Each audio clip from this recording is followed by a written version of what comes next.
Hello! We're back again, Amelia and John, reading to you The Hare and the Tortoise. Bing. Here we go. The hare was always boasting about how fast he could run. "I'm the fastest animal in the land," he would say. One day the hare asked, "Who will run a race against me?" The other animals were fed up with the hare's boasting, but no one would accept his challenge for fear of losing.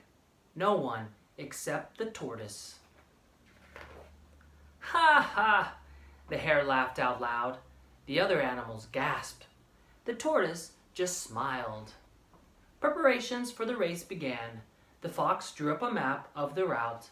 The race was to take place the following week. For the next 7 days, the hare showed off, speeding around the meadow, dashing up hills, knocking animals over, and upsetting just about everyone. The tortoise just watched from afar as he chewed leisurely on grass and leaves.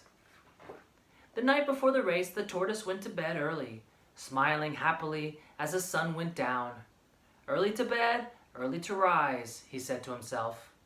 Meanwhile, the hare stayed up late, partying with his neighbors, the badgers. Their noisy antics kept everyone awake. The next day dawned bright and sunny. The tortoise awoke refreshed and full of energy. He ate a hearty breakfast, then got ready for the race. The hare wasn't feeling quite so refreshed. His late night meant he had hardly slept at all. He felt exhausted. He poured himself a large glass of carrot juice and yawned loudly. Out in the meadow, the animals were gathering for the race. There were stalls selling cakes and sandwiches. Balloons and bunting had been tied to trees. A party atmosphere was building. At last it was time for the race to start. Feeling more like his usual self, the hare took his place at the starting line. "Get ready to lose," he said to the tortoise. The tortoise just smiled. He didn't seem in the least bit worried. Then the fox began the countdown to the race. "On your marks, get set." The whistle blew and they were off. The hare dashed away at full speed, around the meadow, then up the hill. He stopped to look back and saw the tortoise plodding along far behind. Grinning happily, the hare danced a little jig on the hilltop. As he ran down the hill, the hare grabbed some crunchy lettuces from a field. He stopped for a mid-morning snack. Yummy! The sun was warm and he decided to have a short nap.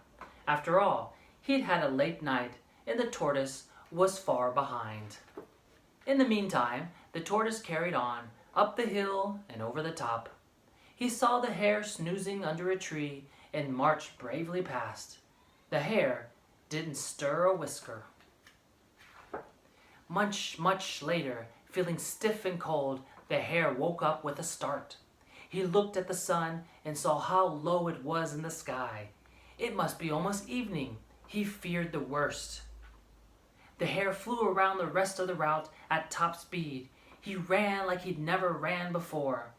But in the distance, he heard shouting and clapping and could just make out the tortoise nearing the finish line. With the finish line in sight and the crowd roaring him on, the tortoise staggered on as fast as he could. A few minutes later, he crossed the line to a huge applause, and the crowd shouted his name. The hare had lost his own challenge. From now on, perhaps he wouldn't be so boastful. Slow and steady wins the race. The end.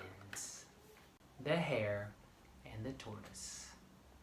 I hope you enjoyed that book. Maya, do you have anything to say?